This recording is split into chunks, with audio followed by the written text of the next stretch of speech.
Hello everyone, welcome to College Junior's Thoughts on Education initiative, through which we aim to better communicate the vision of colleges to prospecting students and parents. Today we have with us Professor Amok Deshmukh from Voxen University.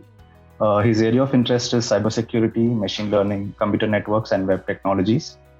He has over 6 years of teaching experience and is currently an assistant professor at Voxen University. Welcome, Professor. Thank you, Nikit. So we have collected a few questions from our patrons, and it'd be wonderful if you can provide your insights on these topics. Sure. First of all, can you tell us a little bit about your experience in the education industry? Absolutely, Likith. Thank you for inviting me. Thank you for giving this opportunity to have a conversation with you. And I hope it will be helpful for all the students who are, deciding on joining a particular institution. So when you talk about my, connection to the education industry, well, I actually worked after my engineering. I worked in Dell for about 2 years, and after which, I have a lot of interest. I had a lot of interest in teaching. My passion was teaching. That is how I, quit my IT job at Dell. I was working in Bangalore, and I came into this education industry. Since 2015, I have been in this industry. I'm really passionate about teaching, and that is what has driven me to this particular place. And I have, I get to meet a lot of young, talented students each and every day. That makes me, coming back to this. And they come up with some fresh ideas. Just recently, we had a tech talk by Manmohan Assery. Dr. Manmohan Assery is from USA, University of Pittsburgh. He talked about something called as algorithmic fairness. And, they are working on some very cutting edge technologies in machine learning. And some of our students who attended that particular event actually gave some new ideas that they never worked on before. So that is what I love about, teaching students. They are always, having new ideas. And I love being with the students. And, my motto or mantra of my life is, learn something every day. That is what I follow. And what better? Education is the best industry to do that. So you have been associated with multiple institutions over the years. So what makes you connected with the world of academia? Yeah. So the main thing that is very important here is I really like teaching. It's my passion, and that is the reason I have been into this in this role. I previously worked in a couple of organizations where I worked as assistant professor in computer science and engineering, and also I worked as a technical trainer. So basically, I used to take programming languages. So my forte is programming language. So I was a Java developer at Dell, and after which also I have a lot of interest in programming languages. So the reason, I have got an opportunity to work as a technical trainer in an organization where I used to teach all the students from the first year to the fourth year of engineering for placement training. So it was a very good experience for me as part of, being that organization as a technical trainer. I have worked as a coordinator of research and development for NAC inspections. I was the college website head for the previous organization that I used to work on. So my passion towards learning new technologies and teaching the same to all the budding engineers keeps me motivated and stay connected with the world of academia. That is how it is. That's quite interesting, sir. So if you could tell me what made you interested in this area of computer networks and web technologies? Yeah, so I'll just give, it's pretty interesting in the sense that, normally whenever you want to do something in life or you want to apply for something, normally, some people just apply for that particular, stream or whatever they are pursuing, just because social culture or maybe their parents have told them to, or their, friends have applied for it. But luckily, that was not what I did. I was really passionate about computers. I actually started I started assembling computers in my 10th standard. So I just want to tell you a brief thing that, I actually did my education from 7th to 12th in US. So when I was studying there, I had an opportunity in my 10th standard. It was my passion, and I actually assembled my own computer. I installed my own operating system. I tried to learn how everything works in a computer. That was my passion. And then it was very fascinating for me when I saw internet, was booming in around 1995 or so. And the main thing that drives me or basically as soon as the internet came existence, which connected the whole world together, I just wondered how this information is actually shared through the wire, which actually got me interested into this computer networks. And I started, learning a new language called HTML at that time. I tried to learn the language. I started creating websites, which is actually used for creating websites, front end of the website. So I started creating websites in my 10th standard also. And it was just my, pure interest and passion that drove me to do this. And my interest grew into passion, and I started building websites for some companies, few businesses. Started a website for the previous organization for our own department, computer science department. So that is how I'm connected to computer networks. So recently we have been seeing that the COVID pandemic is affecting teaching methods, learning schedules, and curriculums across the globe. How is Woxin University adapting to these changes? Yeah, absolutely. Woxin University has taken very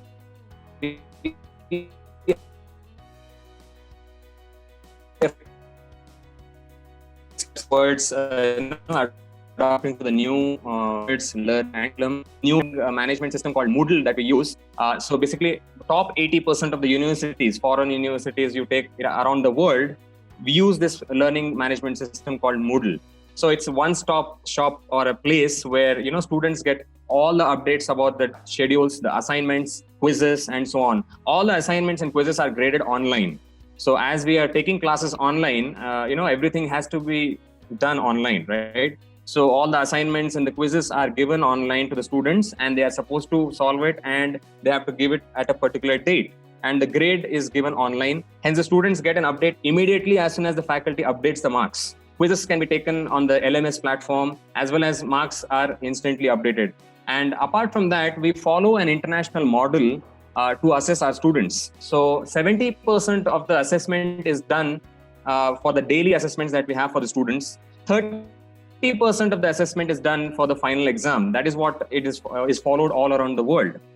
So these are some of the steps that we are taking, to adapt to these new changes during this pandemic. So, sir, since you're a professor in the computer science and IT sector, what courses at Woxin would you recommend to students with keen interest in these areas? Absolutely. Even I was in the same place when I actually wanted to decide what I wanted to take, actually. The reason I chose computer science was because I was interested and I was passionate about it, and that actually helped me, choose my stream. So I would definitely recommend all the students to pursue their passion and what interests them. So the three streams, we have 4 schools as part of Woxin, something called as School of Business, School of Architecture, School of Arts and Design, School of Technology. So the BTech program is called as School of Technology at Woxin, and we have mainly 3 streams within this. We have computer science and engineering, we have data analytics and automation, artificial intelligence, automation and robotics. So these are the 3 different streams we have. They are all cutting edge streams that are going to grow multifold in the future. So when you talk about data analytics and artificial intelligence, you see everywhere. You use a phone every day, you use a laptop, you use a computer. Everywhere you go, we have artificial intelligence and data analytics everywhere nowadays. So future it's going to grow. There are going to be millions of jobs going to be created in that area. So it's more specific. So the first stream that I talk about, computer science and engineering, you get to learn a lot of programming languages. You get to learn about the basics, the fundamentals of all what computer science is, networking, programming languages, algorithms, etc. And you have a wider option of choosing whenever you complete computer science and engineering, right?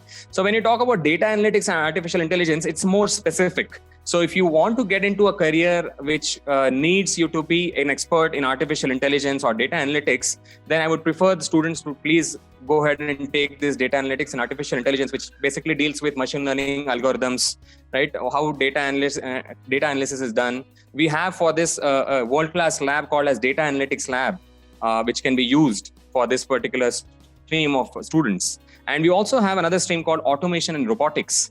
Automation and robotics is also going to rock the world in the future in the next 5 to 10 years. I don't know if you know this, but recently in US, and in this Amazon facility, warehouse facility, they're actually using robots to transfer, the items within the facility.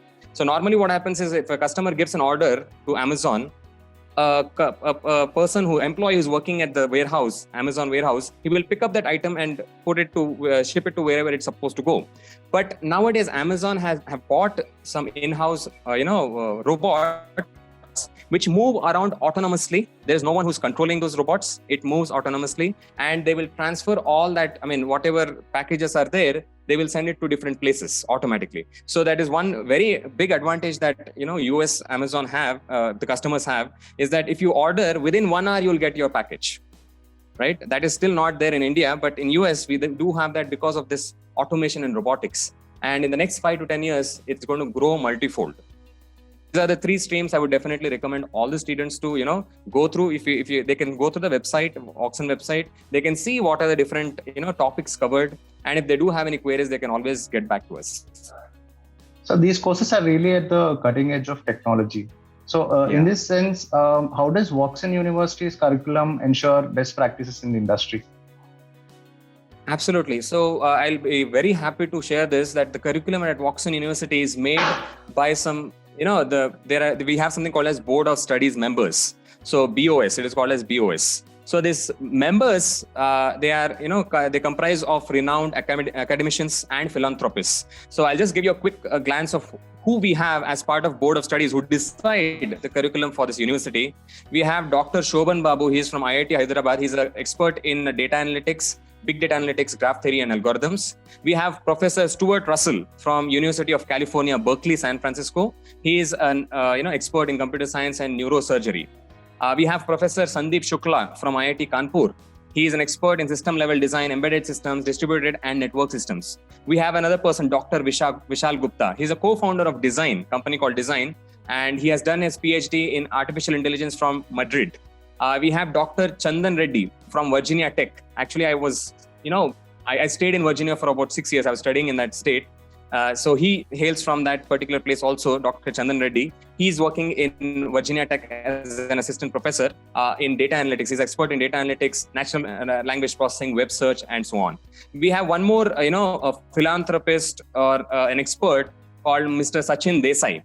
He is currently working in Ericsson. He's the vice president of Ericsson. He works in California. And so we have this esteemed list of board members who decide the curriculum for these cutting edge technologies or courses that we have as part of Auxin. So what do you think are the key strengths of Auxin University's BTech programs? Yeah, absolutely. I'll be glad to help you in this. So we have got one of the, I think you would have seen online, if you go to Google, you search on Google, you go to our website, one of the first things that stands out for you, I'm sure, is the infrastructure that we have. And yes, we have got one of the best infrastructures in the world, right? And we have something called as a Bloomberg Financial Lab, which is, I think, not many have it in India. It's a very unique lab that we have. We have a data analytics lab. We have a artificial intelligence and robotics lab. We have Internet of Things lab. So, we have one of the best world-class labs that, education can provide. And we have a curriculum which helps in shaping the students to get the top jobs at IT companies such as Dell, Microsoft, Google, and so on. We have the most trending courses offered to the students. I already went through it just now, something called as automation and robotics, data science and artificial intelligence. So this bridges the gap between the university and the industry, right? We have one of the best sports facilities, such as international standard FIFA soccer stadium, cricket ground, basketball courts, badminton, swimming pool, billiards table, etc. We have our own Auxin Premier League, just like we have something called as IPL. I'm sure you would have known it. So we have our own league called as Auxin Premier League, where, auction happens, players are bought, and this event goes on for a month between the teams. We have our own magazine called as TechZone magazine, right? So we encourage our students to basically, write articles, technical articles, and their articles are published every month in this magazine. So this improves their writing skills as well as it improves their, resume on the whole. We have student clubs such as Technology Club, Cultural Club, Business Club, AI and Robotics Club, you name it, we have it. So students can be part of these clubs, they can lead the clubs, they can organize events as part of the clubs, etc. Right? We have tech talks by industry experts. So recently we had a tech talk by Dr. Manmohan Aseri. So he's a professor at University of Pittsburgh. He talked about something called as algorithmic bias, what it means, how it should be overcome, what are the different techniques used to overcome them. Then we have competitions such as tech quiz, technical presentations, CAD competitions, allocation competitions, photography competitions, etc. So this is what you have as part of the BTech program at Voxen. So you have talked about a lot of courses in the BTech program. Can you talk about a few projects students have taken up as part of this at Voxen University?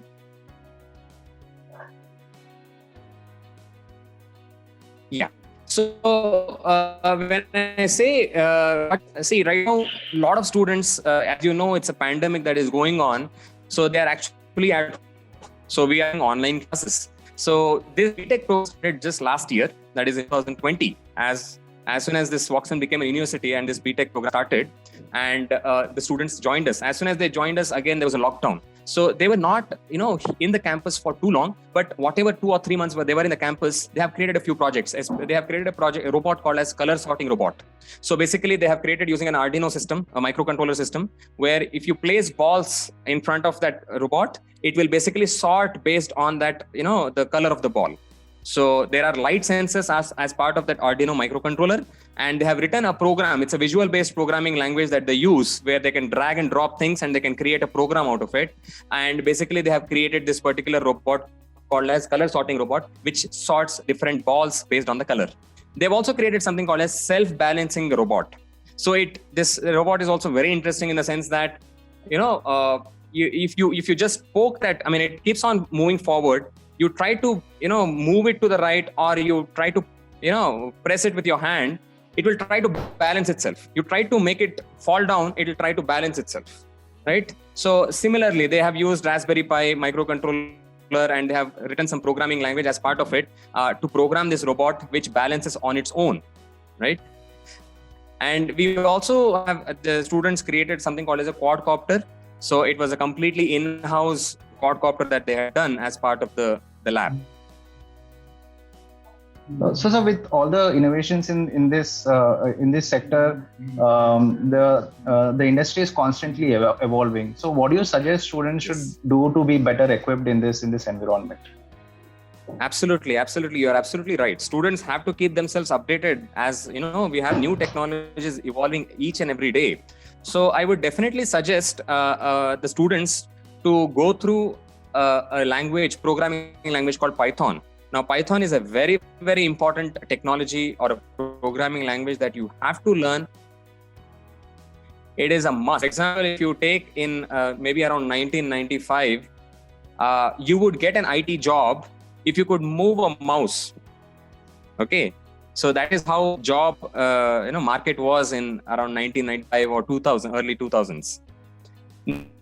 Now it's a lot of competition. So there is a lot of competition. You need to be updated with all the technologies that is out there, right? So for that, definitely you have to know something called as Python programming. It has been a must. It has become a must to know that. And you also need to know the artificial intelligence and machine learning algorithms. What is artificial intelligence? What are the different types of algorithms which are used as part of machine learning? What is deep learning? What is neural network? At least have a basic idea of all these things. Right, so it has become a must for every student to know topics whenever they want to apply for any they want to go for any IT jobs. So they also need to be familiar with at least 2 to 3 programming languages. We have C, C++, Java, C#, Python, and so on. And then we have web technologies languages such as HTML, CSS, JavaScript, JSON, etc. Now, at least they should be familiar with 2 to 3 programming languages, right? So I would recommend learn Java and Python as part of their course, and they should be experts in that programming language. We also have recently tied up with a company called Darwin Group of Companies, to build military equipment for Indian Armed Forces as part of the Make in India initiative. right? So this is a very interesting thing that just about a few days back, it came in the news, in almost all the channels. It has been, it has been coming in the news, right? So basically, this is a very unique thing that we have as part of Voxen, where as part of AI and Robotics Lab, we are actually connected with this group, Darwin Group, who will be, there is an R&D team who will be in the Voxen University as part of the lab. We will be researching on what are the different, equipments that can be made for the military to make it easier for the armed forces, right? And so that there's a lot of research going on in that area. We are also in a pipeline with signing of with more MOUs with different industries as part of different labs, and we have experts from the industry who give tech talk every month to our students. So I will be very interested to tell you that I have told you that we had Sachin Desai from Ericsson. He's the vice president. He gave a tech talk to the students. He talked about what are the skill sets required for every budding engineer to crack the job, to crack the best MNC companies, right? Then we had an expert called Deepa Priya. She was a cybersecurity expert. She's working in Australia at Greenstone Financial Services. She gave a tech talk on what are the different cybersecurity threats and how we can fight against those threats. So that was a very interesting talk. Apart from that, we had also Manmohan Aseri, Dr. Manmohan Aseri. I mentioned it before. He talked about something called as algorithmic bias. So there are machine learning algorithms which will take some input and give you an output.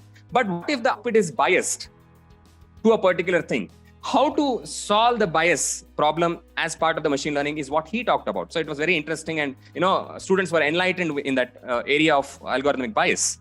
We have a placement training for all our students right from the first year, right? So these are some of the things I can tell you. I can go on and on and on. I think I can tell you a few things, and that's what I've done. Right, sir. Thank you. So can you also talk about the learning resources, labs, tools, and other technology that are available for BTech students at Voxen University? Absolutely. It's an I'm really happy to share this because you will be joining one of the best universities in India currently with the best infrastructure. So I would be more than happy to update you on these things. So we have one of the largest libraries in South Asia. Is 70,000 city. It's a library which is the size of cities and more than 33,000 digital books, journals, magazines available in this facility, right? It's a world-class facility where students are encouraged to be part of, come to the facility, take the books, read the books, right? So it's a world-class facility that is provided for all the students of Voxen. We have world-class labs, which I've already mentioned: AI and Robotics Lab, Data Analytics Lab, IoT Lab, etc. We have all the equipments for manufacturing a robot, like 3D print machines, the cutting CNC machines, etc. Now, the complete campus is Wi-Fi enabled 24 hours a day, 365 days a year, right? So wherever you go in the campus, you will always have a very fast Wi-Fi network enabled for you. We have the latest iMac computers for all the labs. So you go to Data Analytics Lab, you go to an IoT lab, you go to a C programming lab, any lab you go to, we have iMac computers as part of the labs, right? So we have classrooms which are world class. I think, instead of me telling, I think you should definitely visit Google or go to the website that we have, Voxen website, and you can definitely see some pics of what all we have within the campus to actually know how it looks. So we have a classroom which is world class. It's a theater-styled classroom with air conditioning, projectors, speakers, everything that you can think of. So these are some of the some things I have already told you, but there is many more, right? When you talk about the facility, we have our own oval facility where there are about 5,000 people who can come and have their food, right? So we have one of the best facilities for everything that we think of. Sir, I have one final question. What advice do you have for the youth and the aspiring students in achieving their dreams? Absolutely. I'll be more than glad and happy to answer this because I see a lot of students, they do not know what they want to do, how to achieve those if they want to do something, how do you achieve the goals? So I would definitely, I think all the students should dream big. That is the first thing. If they dream big, they can definitely work towards achieving the goal, right? You always have big dreams. That is the first thing. Second, work towards what is very interesting and passionate about. So choose the areas that you want to get, which you are interested, very passionate about. That is the second thing I can tell you about. And there are endless opportunities there for all the budding engineers. It is the engineers who need to grab those opportunities. Whenever there is an opportunity available, you should grab those opportunities. Take part in competitions, events, national competitions, national events. This will really help you in updating your knowledge, connecting with new people, connecting with the industry, connecting with new technologies, etc. Try to work on some real-time projects which solves a real-world problem. Try to create some project on your own or maybe with your friends. Work on a real-time project that solves some problem that you're facing at home maybe, right? So this will really help you when you apply for jobs. The company, the interviewers will always look for people who have actually done some practical projects, right? It is not only the theory. Many students may get 80%, 85%, and so on. But interviewers will always look for students who have done much more than that, much more than the papers, the percentage that you have got. So you have to show your extracurricular activities. You have to show what are the projects you have done. That is what interviewers will be more interested in. As I was working at Dell, I have taken a lot of interviews for freshers. And we look for these things in a student. We not only look for the percentages, but what makes the student stand out, right? What are the skill sets that the student has? And I would definitely recommend that whatever you are interested in, try to get some certifications. For example, you're interested in computer networks, get some certifications from Cisco. If you're interested in some other technology, get some certifications from maybe for AI/ML. If you want, you can get it from Google. You can get it from IBM and so on. Get some certifications which prove to the interviewer that you are interested in that field and you have already proved in that field, right? So this is some of the recommendations I can definitely tell the students. And you need to aim at being the best at whatever you choose. That is the last thing I can tell, right? Whatever you choose, be the best at that. Yes, sir. So thank you for connecting with us and enthusiastically answering all the questions we had. I'm sure your insights will help students in shaping their careers. Thank you, sir. Thank you so much for giving me this opportunity to have a conversation with you and updating all the students about not only their career, about what is Voxen. So thank you so much, Likith. See you soon. Yes, sir. Thank you.